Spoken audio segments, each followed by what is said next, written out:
I have a difficult time grasping the concept of we souls choosing lives of pain and suffering in order to appreciate the opposite bliss and pleasure. Can you please elaborate? We are living in a world of opposites. These opposites are not only optional, that we can choose one option or the other, they are necessary in order to have any experience. Take, for example, the experience of light. We are seeing light here. Imagine there is no darkness. And this light was all the time there. Whether we go open our eyes, close our eyes, we would never see the light. We would not even know what is light. Darkness is necessary to see light. And great darkness is necessary to see very bright light. Similarly, if somebody has never seen anything bad, the good will never be observed because there's no comparison. Our entire perception, our entire understanding of what's going on around is based upon pairs of opposites. That is why we say this world is a world of duality. It's a world of opposites, pairs of opposites. Nothing can be experienced if there is no opposite of it. So you can look at all the things that you experience and you will see the experience comes into being, comes into your awareness because there's an opposite of that existing. And that is why we go into this world of pairs of opposites so that we can appreciate a world of no opposites, of bliss all the time. Now we come into the world of pairs of opposites and go into a world where there's no opposites. Now supposing this creation had not taken place and we were only in the state of bliss, we would not know what bliss is. When we come to this, a world of duality and world of opposites, we go back to our true home. We appreciate because we know what we are now getting and what those people are missing who have not gone out. In fact, they have described this in some of the books, in Anurag Sagar and some others. It is said that the souls who come here into the world of duality and go back to their true home, they dance with so much joy and bliss compared to the souls who never left the Sachkhand. And the souls in Sachkhand say, what is so special about you? They name these souls who go back from here as Hans, and they name the souls who are still living there, never came out, as Bans. And the Bans are dancing with bliss, but the Hans are dancing even more. And they ask the Hans, what is so special about you? We are all in the land of bliss, and we are all having a great time. What is so special that you are dancing even better than us? And the Hans says, you don't know what you are missing, because you don't know what you have got. You never saw the opposite. Now, once we say that the true home is beyond pairs of opposites, then naturally we are experiencing something which has nothing opposite there. To create the experience of a true home, we create an experience of pairs of opposites. Although the duality is only here, and there is no duality there, this duality becomes an opposite of non-duality. And that is why non-duality becomes experienceable. It's such a wonderful state, the way it has been put up. And that is why, when we go back, we discover the true bliss and appreciate it much more. This appreciation is part of the spiritual function of the soul, that it can appreciate beauty and joy and bliss, as I mentioned earlier. So that is why an experience here goes back to enjoy that. But there's another caveat to that, and that is, supposing both experiences were equally real, supposing that was also real, this was also real, then we would say, maybe it's not worthwhile to create so much suffering and unhappiness in a world of duality to go back to our true home. The truth is, this looks like a dream. And no matter how bad the dream is, when we wake up, we say, thank God it was a nightmare, it was a dream, not real. When we go to our true home, we discover that what we created as an opposite was actually just a dream from there and were not real like the reality of our true home. Dear Master, I miss you a lot and love you a lot. My question is, whenever I miss you, or I am in any problem, or if I am suffering, do you get to know? You are physically far away, but close to my heart. There are so many that you have to look after, but how do you know what is going through everyone's mind?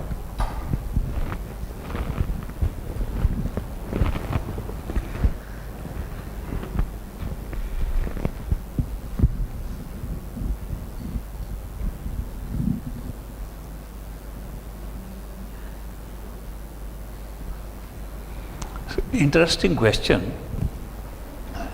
Why it's interesting for me is because I asked the same question once, long ago. I asked the same question from Great Master. I said, Master, you say that you are inside us, and when we want to ask any question, we are in trouble, we want help, you will help us from inside. Do you have any knowledge outside also that we are doing this thing, or is it all our own internal thing? One master, whose name was Baba Fakir Chand from Ishwar Puri, he made a statement in his satsang. He said, masters know nothing. They are ordinary human beings like us, but they have this gift that they can create their image inside, and the true master is inside us. That is why don't think that the master outside and inside is the same. The master inside, which is part of your own self, is created by your own consciousness, is the true master. The outside is a replica, an outside image of that master. So the outside master acts according to what is happening in the inside master. He gave that example, Fakir Chand gave that example, that masters as physical beings are not all knowing. That they, so I was very interested in that statement of Baba Fakir Chand, because he was our neighbor when my father was teaching as a professor in Ishwar Puri. We used to meet him frequently. He was a very enlightened person. So at one time I had to ask him the same question, which I had asked Great Master once, about whether the master in physical body knows everything. And Baba Fakir Chand said, of course. They are not different, but the outside has to behave like an ordinary person, unknowing. Because if he says he knows outside, what will happen? Nobody will go inside. Everybody will run after the outside person.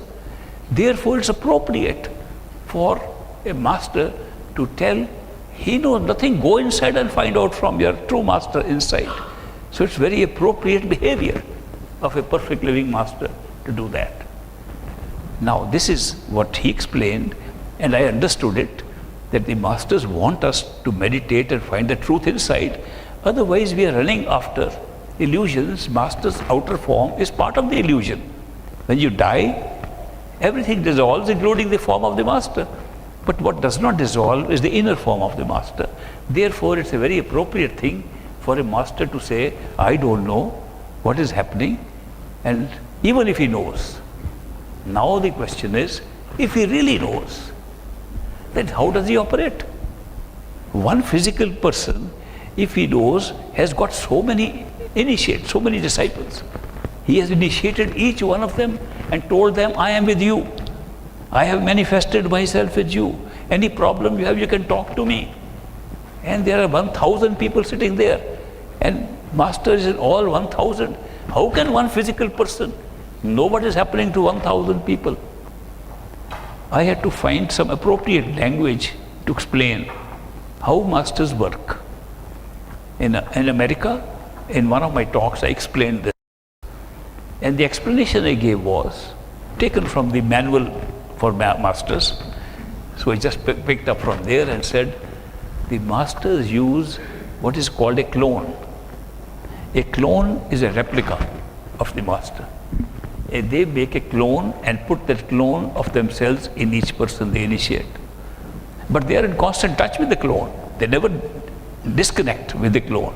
Clone continuously, all the time, sends messages what is happening inside the disciple.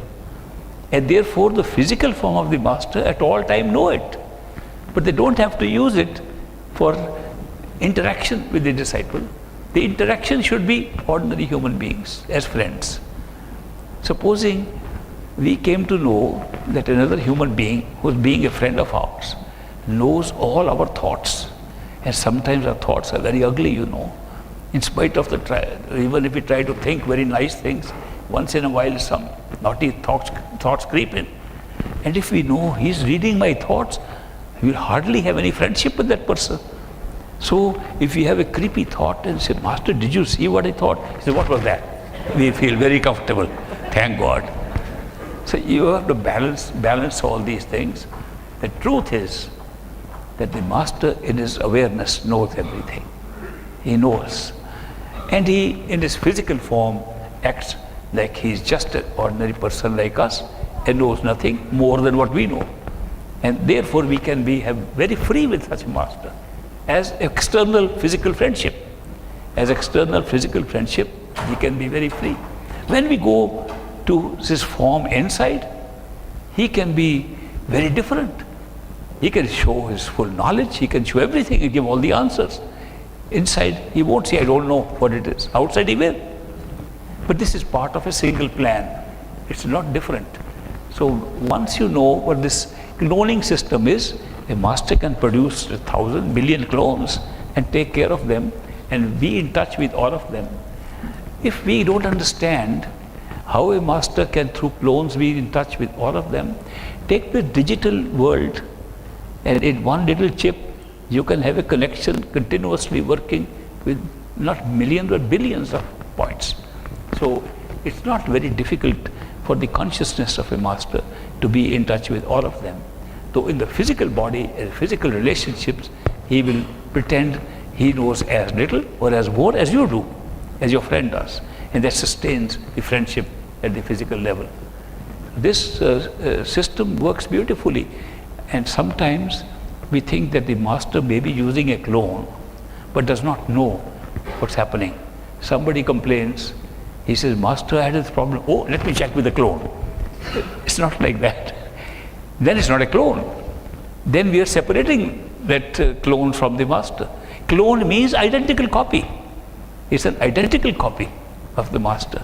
And the awareness of the clone, because clone is inside, physical part of the Master is very far away. Physical Master is so far away, has no time for anybody, and we hardly get to see him for a little while. But the clone is always there. Therefore, the clone acts more aggressively in being our friend. And the Master in the physical form, with his remoteness, acts like ordinary human being. It's a great combination. It's good to know. And then sometimes, if we begin to really suspect, supposing we say, no, Baba Fakir Chand was more right than we are explaining now. He really did not know anything. And Masters really don't know anything. And this mind, our doubting mind, which can doubt anything, begins to doubt. Master really doesn't know. It's just a theory that they made up a clone and all that. Then suddenly one day he'll spring a surprise by telling you something which you only know. How did Master know that? It is just one little example he will give and put you back on track. No, he knows. But he won't say so because he's a friend of mine. So from time to time, these experiences also take place. So I think it's a good game. To tell you the truth, there is no better game you can play than the game you play with your Master. Don't put the Master on a pedestal. Don't put him high away from yourself. The Master is your friend. Friend here in the physical form and friend inside. And he will share your life like you share with any friend. He will share your joy, your sorrows, your suffering. He'll suffer with you. He'll feel sorry when needs to be sorry. And he'll fly with you. He will dance with you. He will eat with you. It's a very different relationship once you establish the form of the Master inside. And that's the beauty of this Nam Dan by a perfect Master. That's the relationship that's created.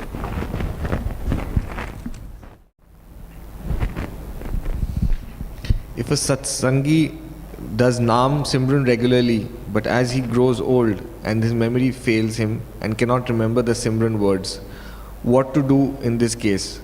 Can he write the Simran words for him to read and to read the Simran?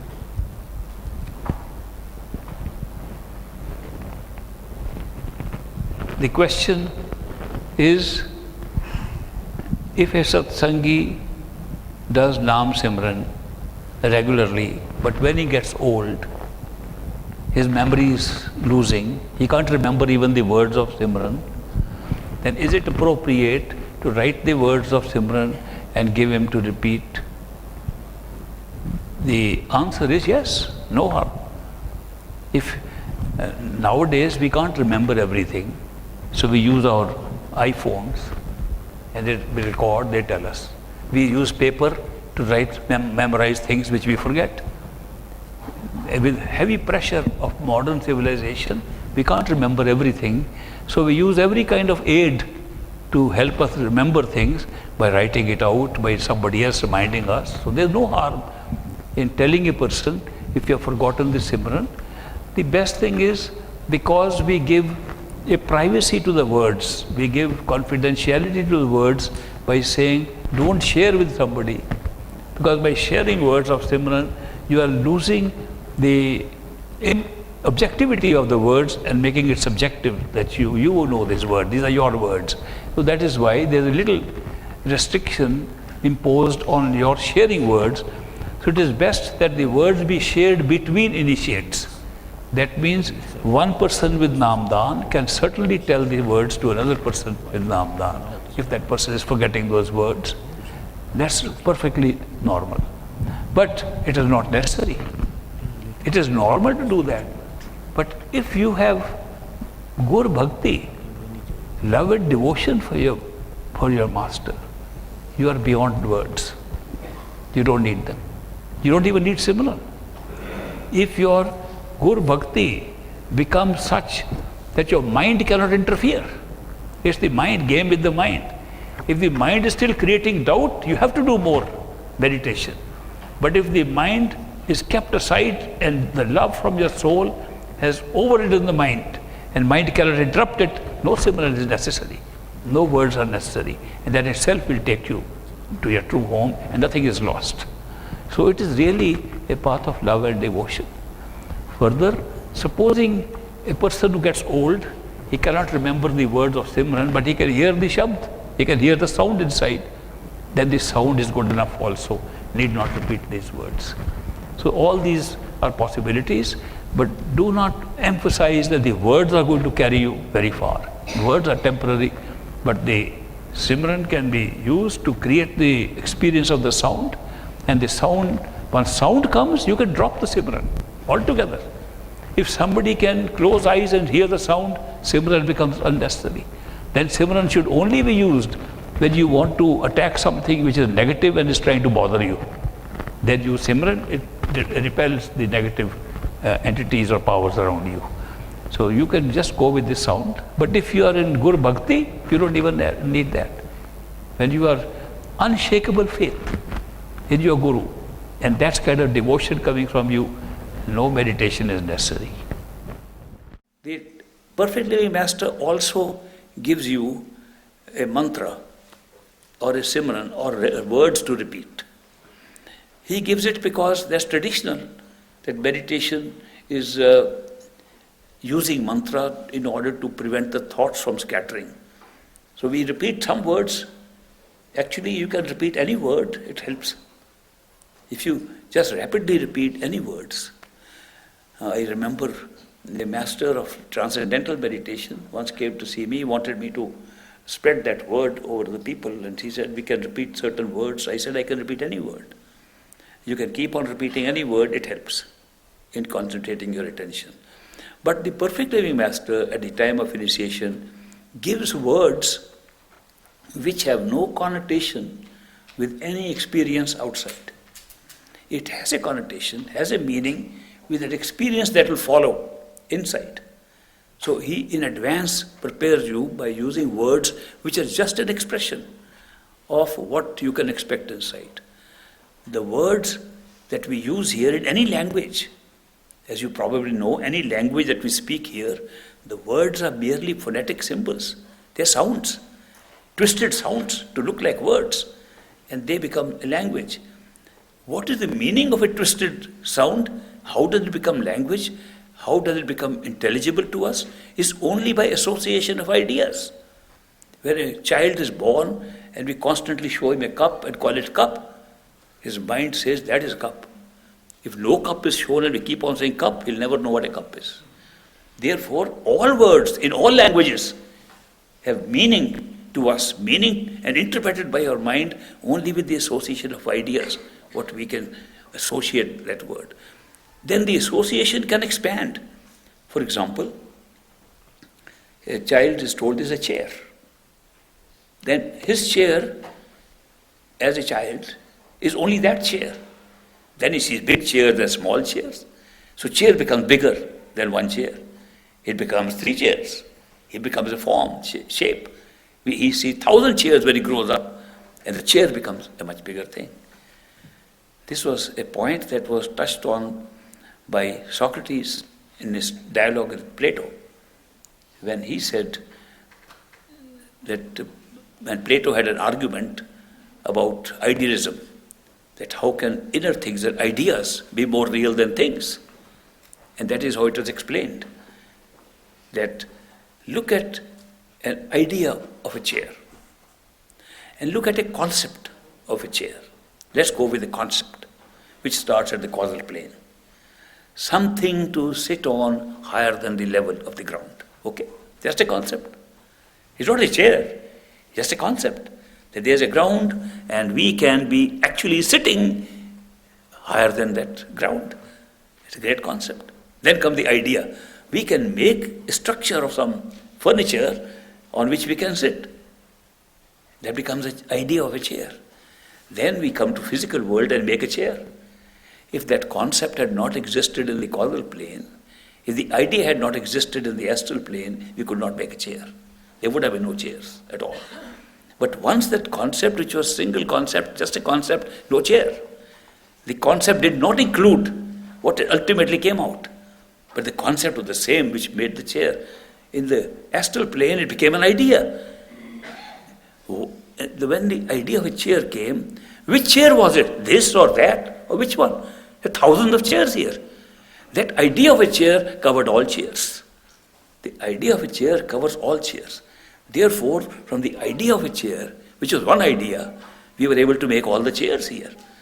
So Plato was told the idea is more real. Without the idea, nothing can be made here. The whole world here that we are watching is made out of ideas created at the astral plane. And the whole astral plane is created by the concept created in the causal plane. It's a metaphysical subject and can be understood very well by those who study metaphysics, that these are sources of creation of different objects that become visible to our sensory perceptions.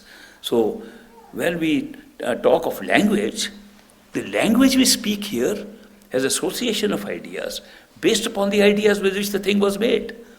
That means a child sees one chair, that's his chair. He grows up, more chairs become the chair. At the end, he comes to the astral idea.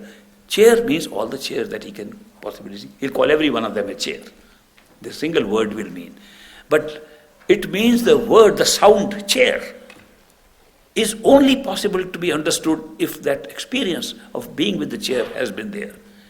All education that we have in languages, every language that we have ever learned is based upon this. Is based upon association of ideas. It is not only physical objects.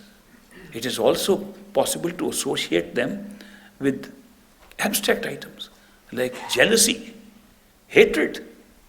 This is not a piece of thing. It's not a person even. Jealousy is something, it's a very abstract thing. It's an experience. And yet we can use words like that to create the idea of what it is. All jealous people will have the same jealousy.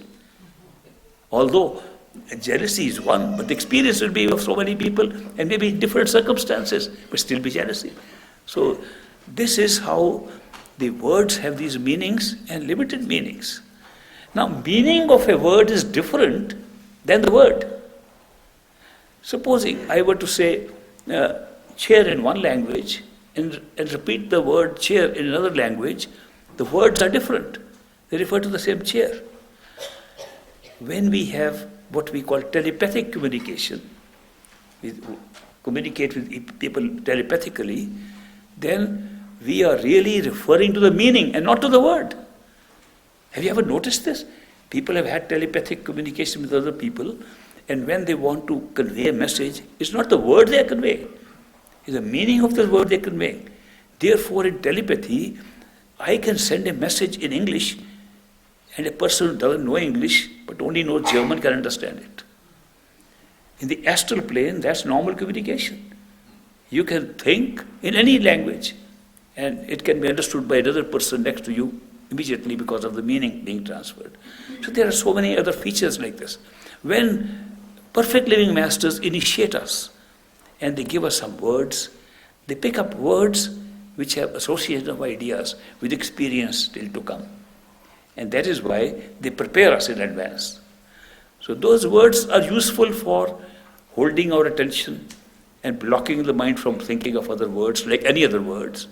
And yet they are also meaningful because they're preparing us for a future experience. And thirdly, when perfect living masters give those words, they empower those words.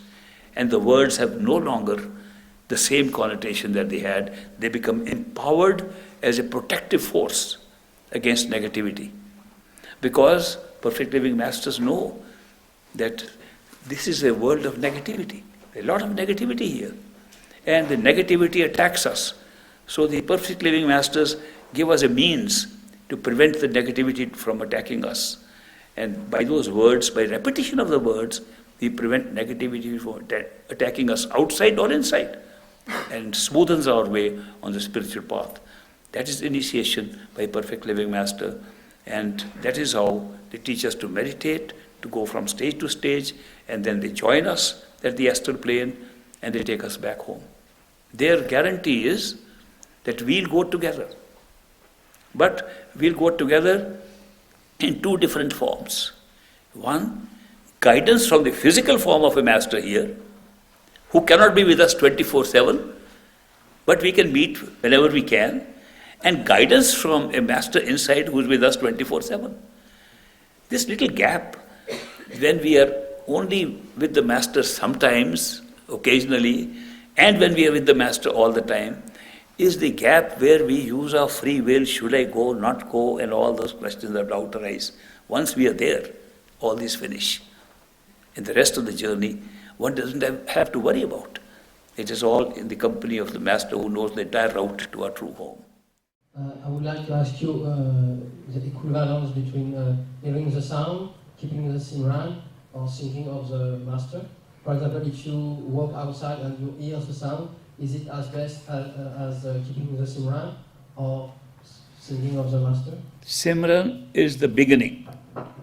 The first exercise when you hear no sound, you only do Simran. And there also, you listen to the Simran. It's a sound. The sound of repetition of Simran is the first one that you have to listen to if there is no other sound. When any other sound comes, you can drop the Simran, listen to the sound. If the sound is faint or disappears, revert back to Simran. If the master's image is needed and it comes up by itself, repeat the Simran to make sure it's not your mind playing tricks. With initiation, the Simran becomes empowered. They become charged words which when you repeat them, the mind even cannot make up the face in imagination or visualization of a master. Therefore, if the image of the master comes, use Simran. Just for trying to catch the sound, use Simran. When any sound appears, listen to the sound. If it does not make any progress, if it is sound that is not the real sound and after a while you find there's nothing happening, then switch over to Simran again. Okay. Yes? I was asking you why outside, why walking or working. When you're working outside, only Simran. No sound. Sound will come automatically all the time. If it is there, can you keep your attention only on the sound without Simran? Is it equivalent? When you're working around, sound will, if you have practiced the sound will always be there. Yeah. So is it equivalent as keeping Simran? This was my question. Yeah, when the sound is strong, no Simran is needed. Okay, thank you. People say, masters say, love and devotion is the way. How can we develop love and devotion? When they say, how can we develop love and devotion, they make it like a mental exercise. That you have to develop it in some way, that the mind has to think, how can I develop more love and devotion? What more should I do? What physical action should I do? What mental action do I do to bring devotion and love? It doesn't come. And then we say, Master, we tried, it doesn't come. Well, it is not an exercise of the mind at all. Devotion comes automatically when love is experienced more. Experience more of the love, devotion is automatic. Devotion is an automatic response built into us.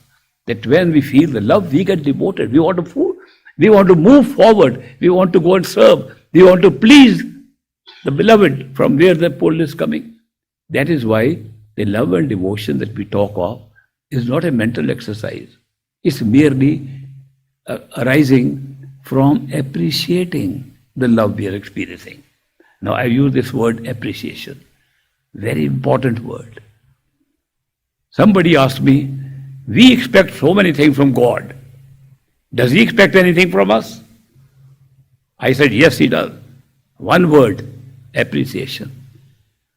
He expects that what He gives us, we appreciate. If you appreciate, love and devotion comes automatically. Therefore, appreciation, gratitude, thanking is the secret of creating love and devotion. Every time you feel something has come from a master, say thank you.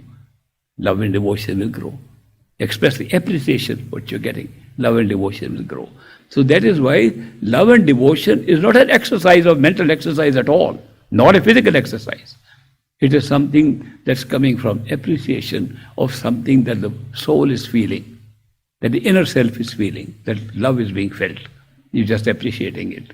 And every little act that happens, even physically or mentally, which you feel is coming from the Master's grace, Master's blessing, is an appreciation.